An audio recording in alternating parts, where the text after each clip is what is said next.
Welcome to the Life of Her Mind, a Lab Roots podcast devoted to learning how women think about their research, their fields, and their future. My name is Mia Wood. I'm delighted to have the opportunity to interview Dr. Suanna Crowley, anthropologist, geoscientist, and founder of Headfort Consulting, which offers pro bono strategic advice to organizations ranging from universities to municipalities on an array of projects like science communications, public policy, and education. Dr. Crowley is also a lead archaeologist with SWCA, a national environmental consulting firm. Dr. Crowley, welcome and thank you for making time to chat. Oh, it's a pleasure to be with you, Mia. Thank you for inviting me. I'm really excited for our conversation. Yay, me too. All right, so let's get started. First question, how did you find your way to science, writ large, if you will, and then to a career in anthropology and geosciences and so on? Absolutely. Well, I'd have to say that science is my first love. From my very earliest memories, I remember engaging with science, thinking kind of early scientific thoughts, Hmm. and just finding myself curious, mostly about the question how instead of everybody's favorite why. But I really found myself drawn to television shows, like the old Carl Sagan shows or Jacques Cousteau. I was one of those people that before the invention of all of our recording devices, I was propped up at the television watching specials on PBS, particularly about human societies, archaeology, anthropology, and things of those nature. And so I found myself really drawn to conversations and questions about who are we? How did we become who we are? What are the differences between us? And I actually grew up in Washington, D.C., as a young person surrounded by people from all kinds of places around the world, all kinds of cultures, all kinds of languages. And so my childhood sort of grew up in this environment where, I would go to somebody's house and somebody would, tell their child in Mandarin it's time to clean their room, or in German, what would you like for your snack? And I became fascinated with, how we grow up, how we create our societies. So those questions really led me to anthropology and archaeology specifically. And as I went through my education, first at the College of William and Mary for my undergraduate, and then through graduate school at New York University, I began to expand those questions, expand that field of view, and added in the hard sciences, geosciences in particular. So eventually I crafted a specialty that was focused on something called geoarchaeology. Mhm, And this is an interdisciplinary science, a little social science, a little hard science, mhm, but looking at ways that we can use interesting pieces of geoscientific information to answer questions related to human beings and where our, sites and cultural deposits are preserved across landscapes. That was a fabulous entry point into science. At mhm, the time I did that, there were maybe only a few hundred geoarchaeologists in the world. I specialized in soil science in particular and earned the nickname Dr. Dirt. And that's kind of stuck with me wherever I go. It's a little easier to pronounce than my very first name, but it's also a great way for me, it has been a great way for me to move into science communication circles and really mhm, start to talk about how we learn about science, how we communicate about science, mhm, how we talk about data and discovery. And having a nickname like Dr. Dirt makes me kind of a fun and approachable person when mhm. I do exhibits or talks at local museums or on fun podcasts. And so my view of science, started with that sort of very childlike perception of I want to discover something fabulous, Mhm, mhm, to a little bit more mid-career, more mature perspective on I want to tell people about science, and I want mhm. to tell people about the ways these fascinating facts and amazing discoveries can impact their lives. Is that so the what I guess what I'll just generally call the sharing of your experience, your expertise, um, but more generally the excitement of science and scientific discovery. Is that what's at the root of um, applied anthropology? Like, what is applied anthropology for somebody like me who thinks, oh, well, I can think about my own discipline, let's say applied ethics, but what's applied anthropology? Sure. Applied anthropology or applied sciences, applied social sciences, are really taking those theories, those methodologies outside of the academy and putting them into businesses, governmental organizations, communities. We're applying the knowledge that we have and trying to answer some wicked questions, some wicked problems, solve around how people, organizations, communities need to, in my case, preserve their deep archaeological and historical resources. So applied sciences are really kind of, I think, an exciting space. Mhm, We're seeing, shifts in higher education. There are many fewer positions for folks who have PhDs to go on to a formal teaching environment. mhm, And so many of us have made this sometimes tough, sometimes straightforward transition between thinking like we're going to be part of the academy mhm, to spaces where we have to deploy our skills, our ideas, our techniques to novel applications. Within archaeology and applied anthropology, that means we're taking our understanding of human social groups, cultural networks, and systems. We're taking that knowledge into new spaces. So mhm, I have a great many friends who are medical anthropologists, and they work in applied spaces with Veterans Affairs organizations or hospital systems to try and improve patient experiences. I have a great many friends, and I've worked a little bit in this space as well, even as an archaeologist. mhm, I've worked in tech and AI spaces, mhm. contributing my understanding of material culture to the development of new products or services, asking the questions, big questions about user experience. And anthropologists are all about how communities, cultures, societies, various scales of groups of people can experience a new process, a new system, a new policy, a new product. And so once upon a time, you might find anthropologists, living and working in faraway places, collecting family data or food and dietary information, lineal systems, house construction techniques. Anthropologists in applied spaces now are asking bigger questions about what are the key factors that make AI systems work better with humans and human groups, or federal policy work better within the Veterans Administration spaces, and so on and so forth. So applied sciences, applied anthropology in particular, in my case, really taking what we've learned inside of the academy and as I said, putting those to work and hopefully with good benefit to other kinds of audiences and communities that we interact with. I think I have a basic idea from a formal standpoint of what distinguishes two disciplines that I think of oftentimes as overlapping. So cultural anthropology and sociology in general. And so I'm not sure if I'm not thinking about it the right way or if it's even fair to ask how the anthropologist working in the applied domain is going to be distinguished from a sociologist specializing in, group communications or something. And I'm thinking about the AI point that you mentioned earlier.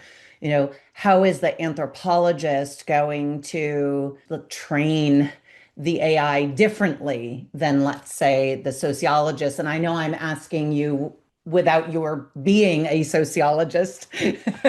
True, true, true. I cannot claim that expertise. Yeah, so maybe, I mean, I may be unfair in asking that question, but does the question make some sense from It your does. standpoint? It does. It does.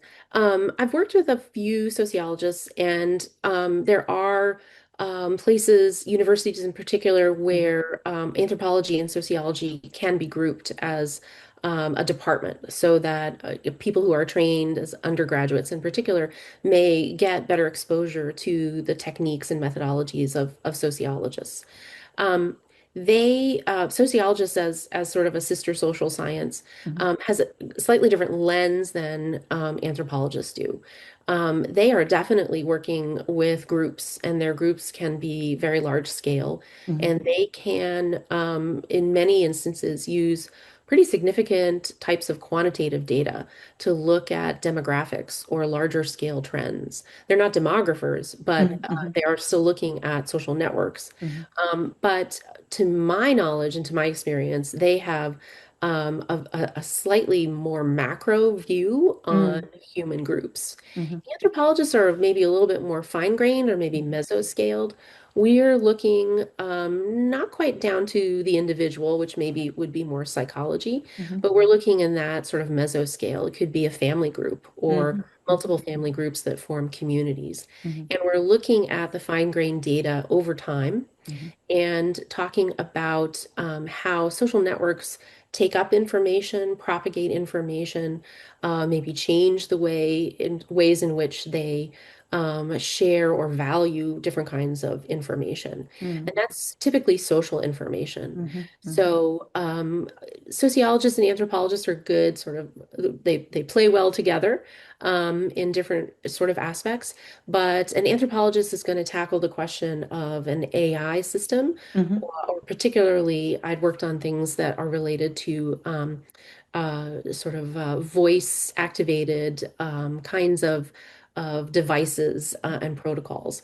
And so an anthropologist is going to ask slightly different questions about how that device or software is going to interact with people and whether it's representative of, as many people as possible. mhm. We have different languages, different ways of speaking. I have a 13-year-old daughter, and I'm not sure I understand everything she says because that late Gen Z, early Gen Alpha way of communicating is very particular, and I Right, might right. need to hire my own anthropologist to tell me what's going on. But there are, there are thousands, if not millions, of ways to interact with AI devices as one Mhm, particular example. And the ways that those companies or those developers can understand and take in that information is something that anthropologists can help with through that mhm, user experience lens. Sociologists, as I said, very skilled in their own mhm, ways, but a slightly different take on the similar data. And anthropologists are merging quantitative and qualitative data together in large measure to really talk about how culture and society shift and change mhm, in response to different stimuli. mhm, mhm. So what the another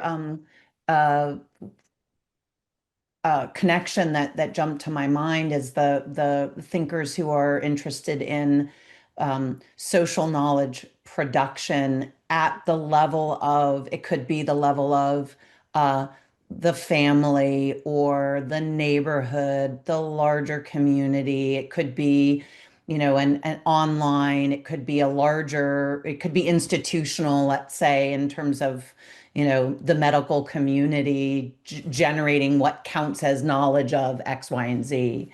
And so when you're working with an organization or an institution, you're bringing to bear then that's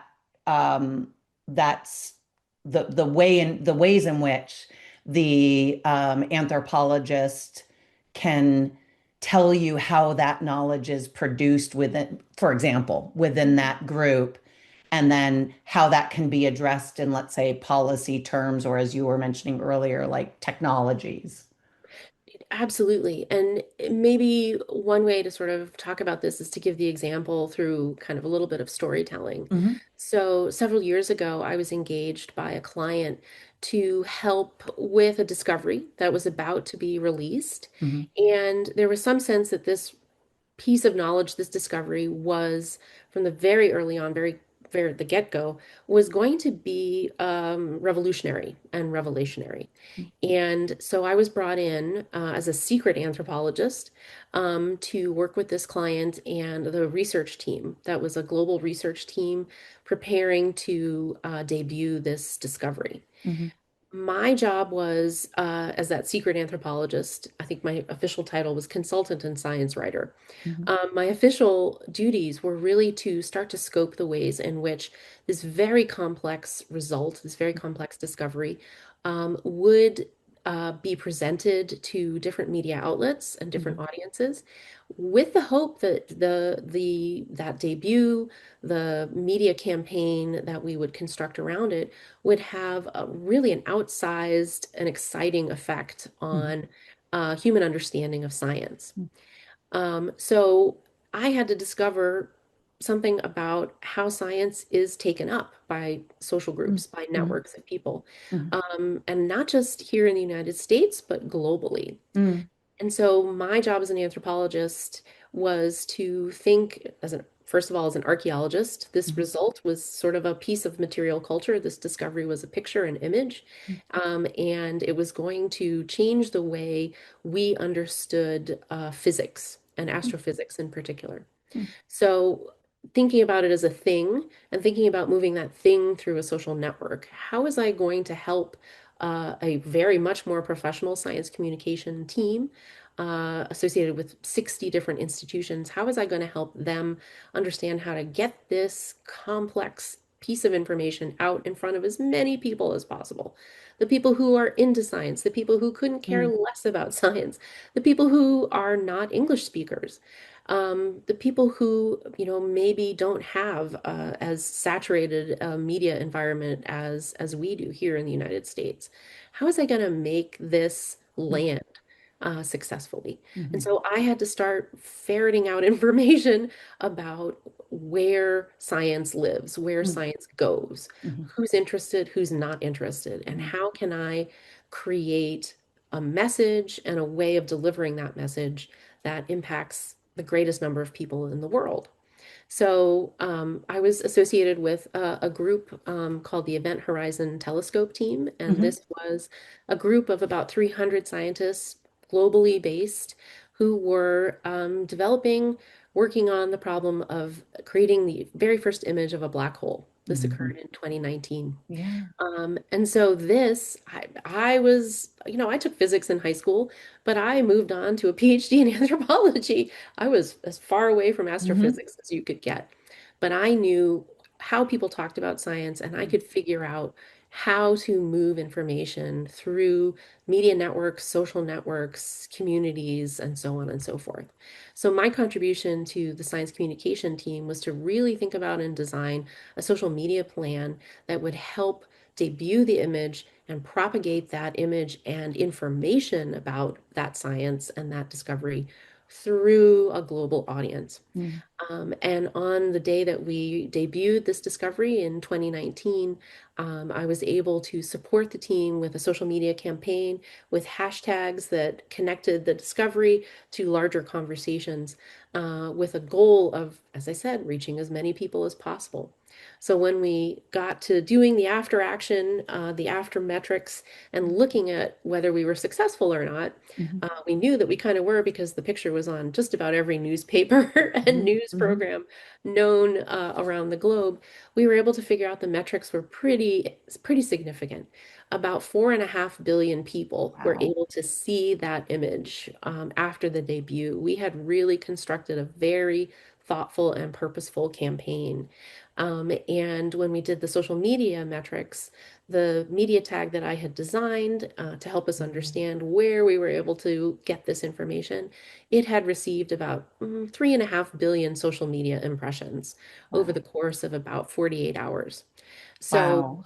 this was something that I was able to propel through Mm-hmm. our social networks Mm-hmm. using an understanding of anthropology. I was able to design an original hashtag, tags that moved across social boundaries, political boundaries, Mm-hmm. language Mm-hmm. boundaries, and really be able to put this data and discovery in front of a number of people. And so when I get to talking to people on the subway or in a coffee shop or at a little, holiday party, Hmm. I'll tell them the story, and they Hmm. all sit there and say, "I saw that picture," Me too. and I'll say, "Well, Right. you've seen my work." Yeah. Kind of Wow. jokingly, because nobody does that solo. But this result and this team was really able to think about how do you have a positive impact? And when people look back on the day of that discovery, it was taken up so quickly. Hmm. It was kind of a joyful event Hmm. for Hmm. a big part of the day. And there was this sense that, gee whiz, human beings have done something pretty fantastic. Hmm. And aren't these scientists amazing? So, kind of a number of wins for that Yes. science communication event. And so what, as you're talking about what you did and the approach that you took with the tools that you used, the planning, the goal, and then the sort of the debrief, if you will, after, I'm reminded of something that I read about your work, specifically working at the intersection of the hard and social sciences, examining big data, digital media, and science communications. And that feels so overwhelming. How do you wrap your head around these, what seem to me oftentimes to be very different domains with different demands, for skill sets? I mean, how do you start wrapping your head around all of that? I think I'm a person who thinks at those larger scales, or I'm Mm, somebody who looks for the patterning that overlaps, sort of the big diagram in the mm, sky, right? mhm. And I think scientists are, uniquely capable at Mm, this kind of work. Social scientists and hard scientists as well. mm, mm, They're the training that we get to observe closely, to think deeply, to make sure that, our analyses are rigorous mm, and our conclusions are repeatable and verifiable. Whether you're working in an interdisciplinary or in sort of that, singular modal way, um, we're able to zoom in and zoom mhm, back out mhm, and you know tamp down that sense of overwhelmingness, that look at the spreadsheet where all the data is just flooding toward you, or racking up sort of those media mentions and those impressions in social media, where I think a little bit better able to consume, analyze, and interpret mhm, um, large scale kinds of projects and data. Just because that scientific method says, and now we keep going. mhm, You've done something and now we keep going. And so the growth framework in the mind is already there. mm, For me, I've had some pretty outsized experiences through my life and through my research. mhm, I've lived all over the world. mhm. I've had a couple of close calls, a few stories that are a little closer to what you might see in an Indiana Jones movie than many other archaeologists. Tales of scorpions and cobras and being shot at and things Oh like my that. goodness. Okay. So it's a whole other episode, or conversation. But I think it all that grounds me and allows me to take the breath and not Mhm, feel overwhelmed, mm, because we do live in a complex society, a mhm, multimodal media experience. And, even my 13-year-old, let alone my 20-year-old who's in college, they're very much more able to consume, process, respond to large quantities of information. So, working in digital media, working with science and science communication, the data piece, I think of them as needing to live together, mm, needing to work together. mhm, And so, the perspective on managing all of those frames of reference doesn't seem quite mm. so hard to me. Okay. Okay. So it's just a lot of it has to do with the training that you get as in science education, undergrad, graduate. Also, the further training, the development of your expertise through experience, so that you're already equipped. You've got sort of a framework that you can scale up or scale down as need be. Um, is that the same also for how you deal with the less joyful moments? Like, so for example, we all know in social media, for example, is full of trolling and other really negative responses. So you have this amazing event. I remember this, oh my gosh, we've got this first image, right? But then you must have also had to deal with people saying, I would imagine anything from, oh, this is fake to who knows what nasty things were said. Like, do you use the same strategies, the same training? How does that work?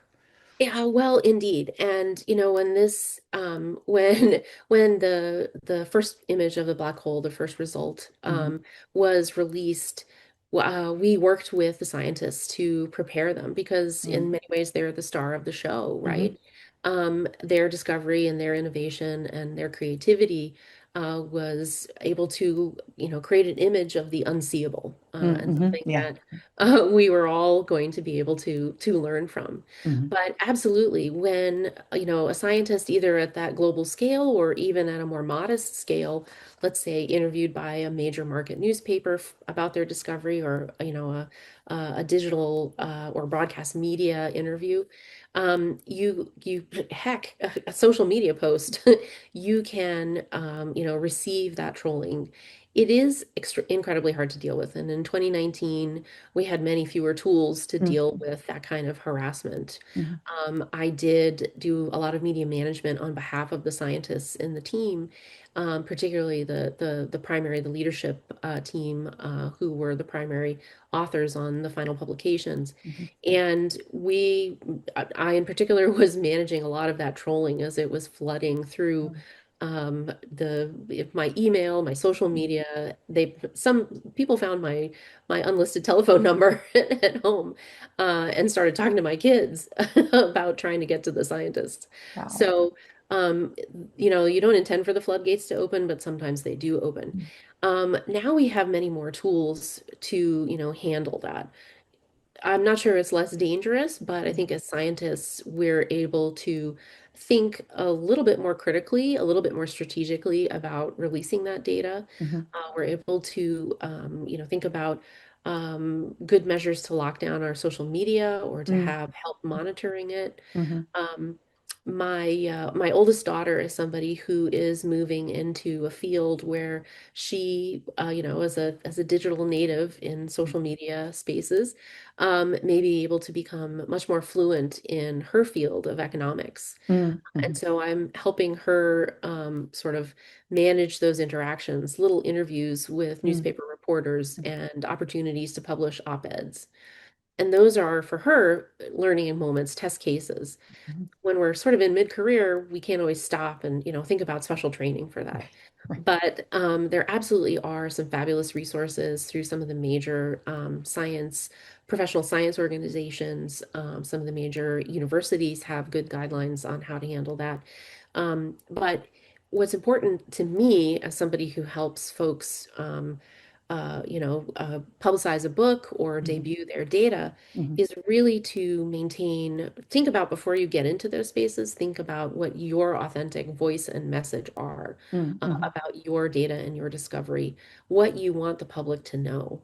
And when you have a chance to sort of think about that, plan for that, strategize, and also think about some of the tough stuff, the trolling, the Hmm. potential for misinterpretation, the Hmm. potential for, different kinds of unwelcome pushback. Hmm. If you think about the audience that may be negative, then you're better able to plan for response or non-response. And I think that scientists, you know, think about that glorious discovery and their opportunity to shine on the front page, Hmm.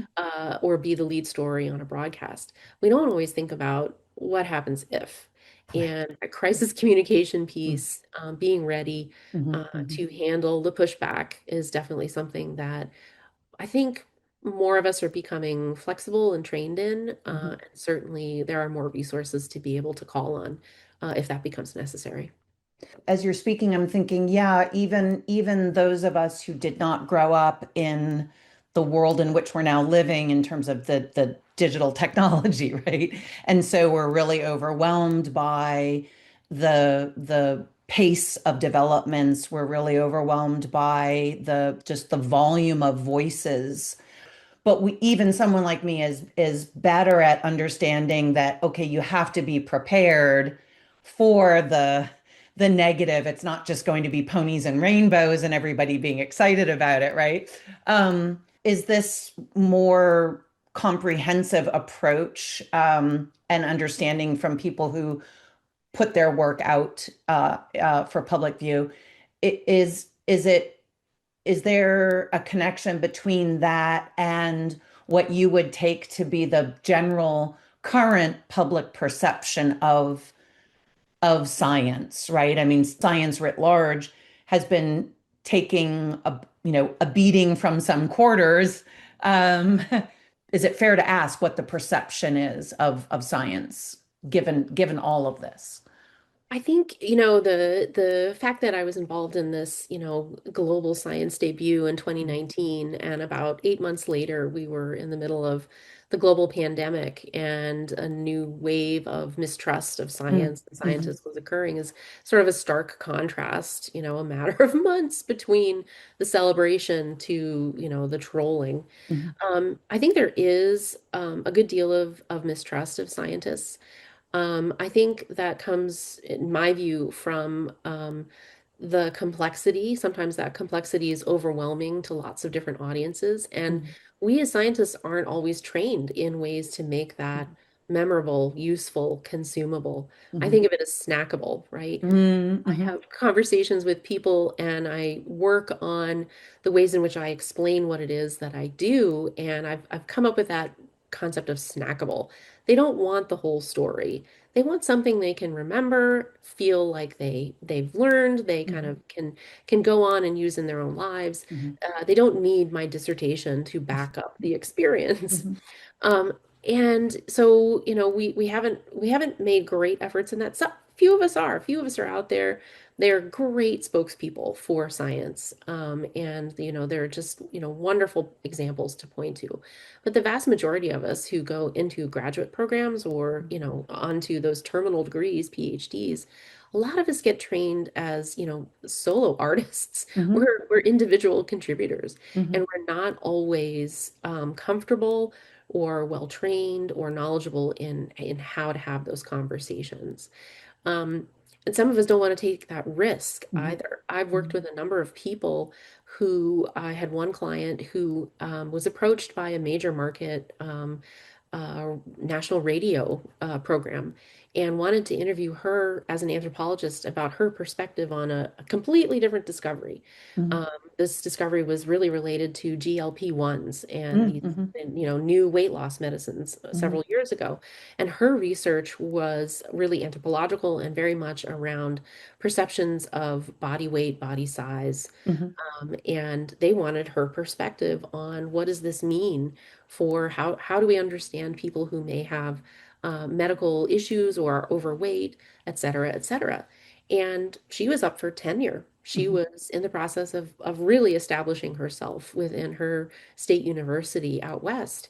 And she approached me and she said, I have this opportunity, but I feel really dirty about it. mhm, And I had to say, what do you mean by dirty? mhm, And she said, I don't like the fact that this journalist is asking me all of these questions that have nothing to do with my research. mhm, And I said, well, they're working on a story related to, another scientific discovery, and they've found your work relevant or applicable. mhm, This is an opportunity for you to take up some space, to maybe redirect the conversation, take that chance and say, mhm, that's a really important issue, but mhm, let me add to this conversation.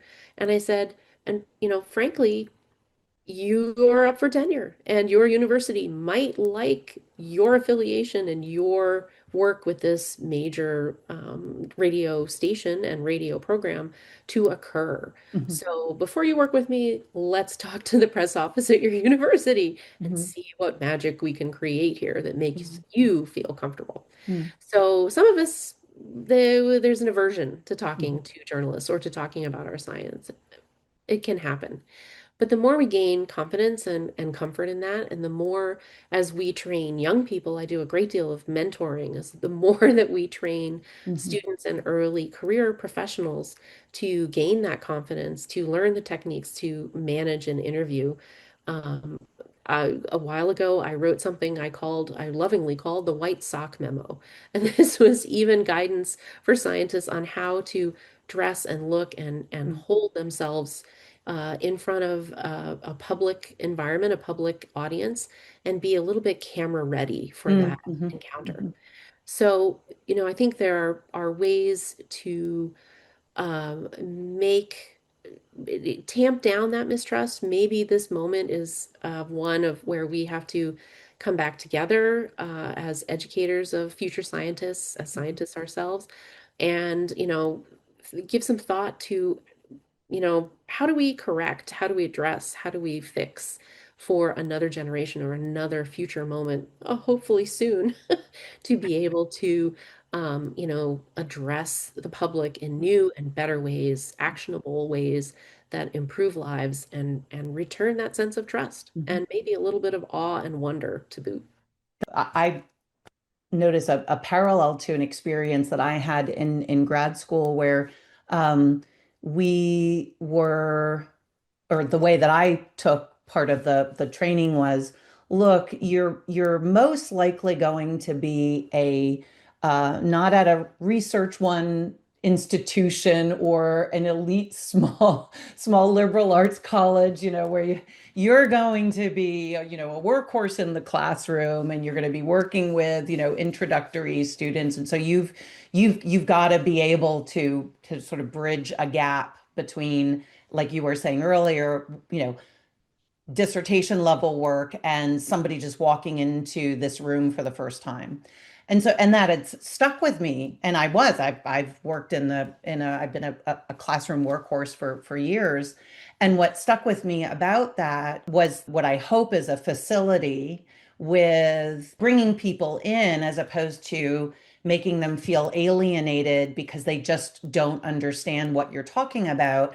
And you shouldn't expect them to, because that's not what their lives are like, right? So I think that component could be characterized, as you say, by the word trust.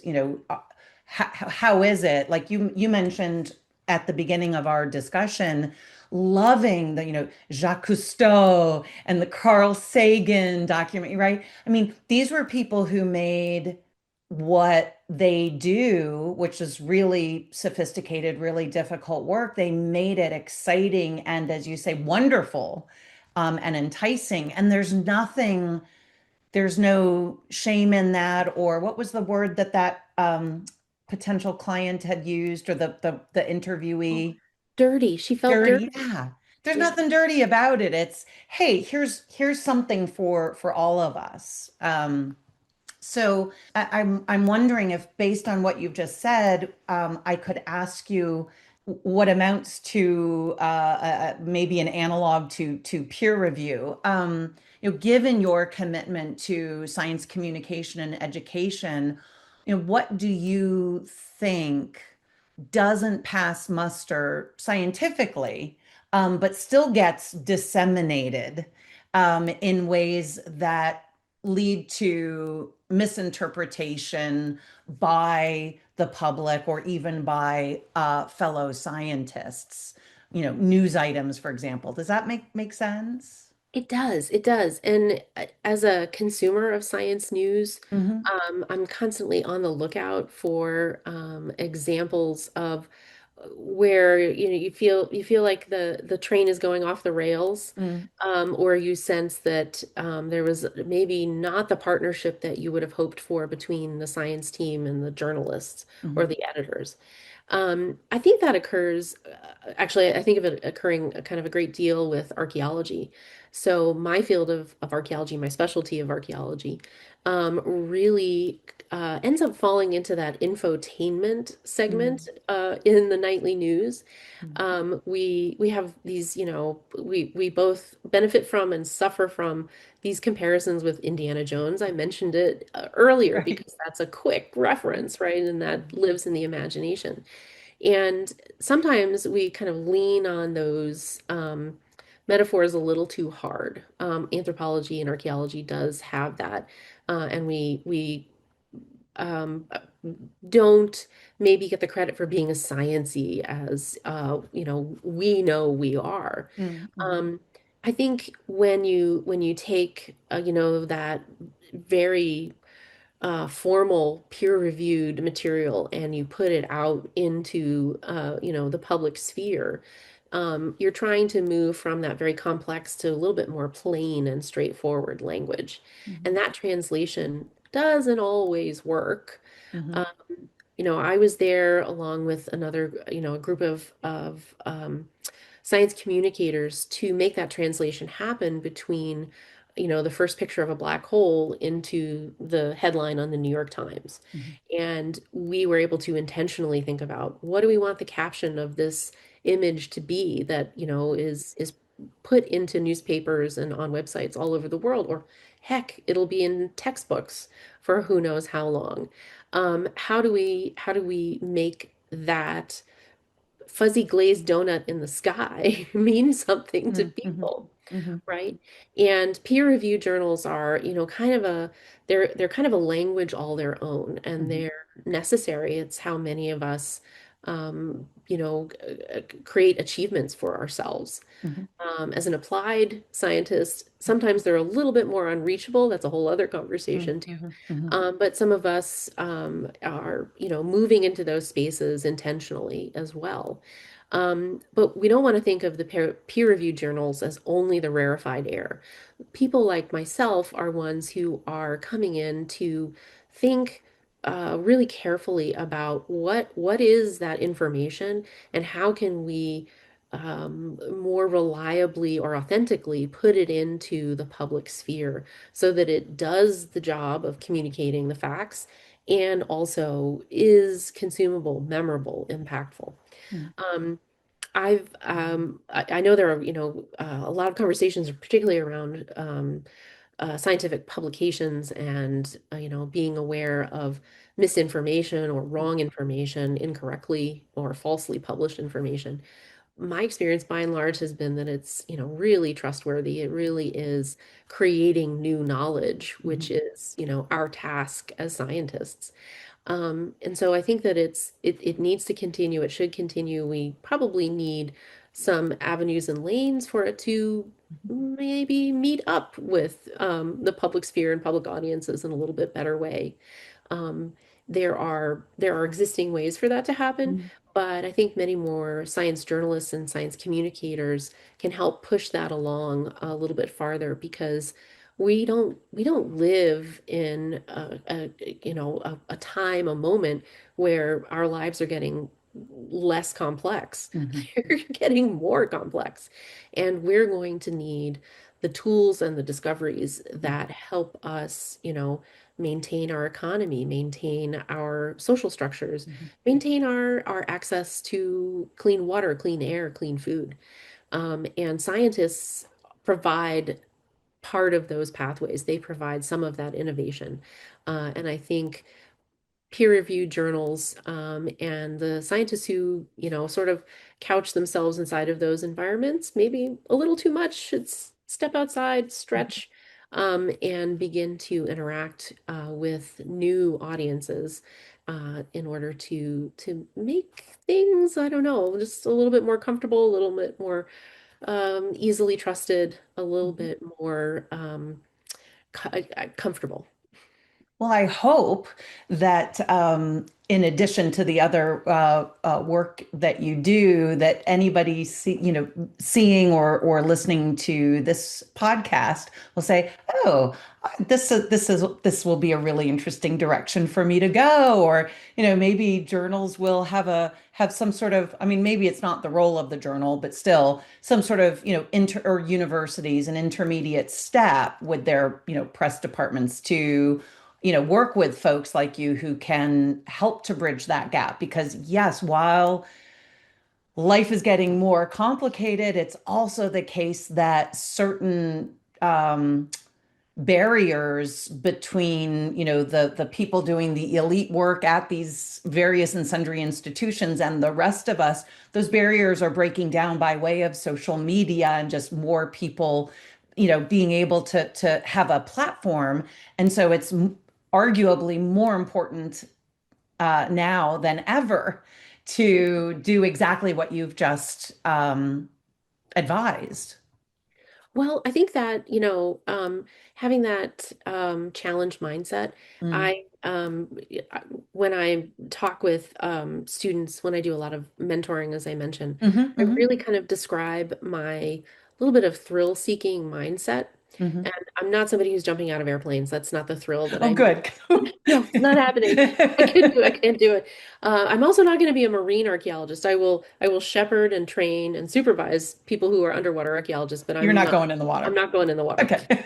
Um, but what I mean by sort of the thrill is, where you are able to stretch Hmm. your own professional experience or personal experience in the pursuit of your science.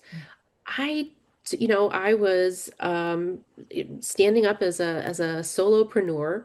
I had an opportunity to leave one position, which was science and communication work at a startup museum where I live in the greater Boston area. I was in charge of the fundraising, the development, the advancement, and also the outreach piece. Hmm. And I had developed this skill set outside of my specialty in archaeology. And I was invited to come in to work with the Event Horizon Telescope team. That was the farthest thing from my comfort zone I could possibly imagine. Right. I was an archaeologist. Mhm. I worked, the long ago and far away.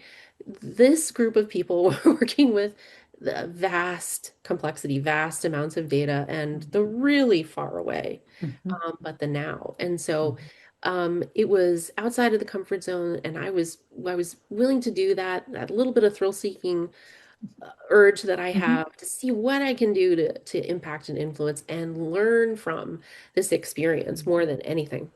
And I was able to witness uh, moments in history I didn't think I would have be privy to. But being able to, talk with people who are MacArthur Fellows, field medalists, and future Nobel Prize winners all at the same conference table and tell them, no, I really need you to do this for me was kind of a thrill on its own. Um, but yeah, if we're able to cultivate that continuous learning mode, Mhm. Mhm. and do it in service of this communication Mhm.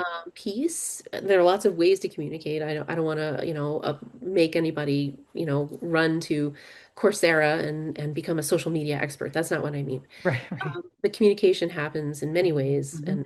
and all the time, Mhm. but it does, tapping into that thrill-seeking moment, Mhm. urge, Mhm. place as an individual is something that we can all access. And I would urge anyone listening to this to really, think about where they could take their science. Mhm. What's possible Mhm. in their realm, in their, sort of onboard software and their expertise for themselves, and what would they like to stretch toward and have more impact. So, I think that science isn't just about the discovery of the thing that we're researching. Part of being a scientist is discovering your own potential, your own talents, and the ways in which you can have a more positive impact in your field, Mhm. on younger colleagues. I do some advocacy work on Capitol Hill, so I'm now challenging myself to take it to Washington, D.C. and think Mhm. about research funding and, other major issues, student debt and other, Mm, big mhm, ideas that are mhm, affecting larger cohorts of people. And not everybody has to work at that scale. mhm. Sometimes the local scale, the within your own company, you can have marvelous impacts on the way science happens Mhm. and the way conversations about science can continue to build trust. Well, thank you, Dr. Crowley, for this conversation. I hope that we'll be able to chat again because there's so much more I want to ask you about.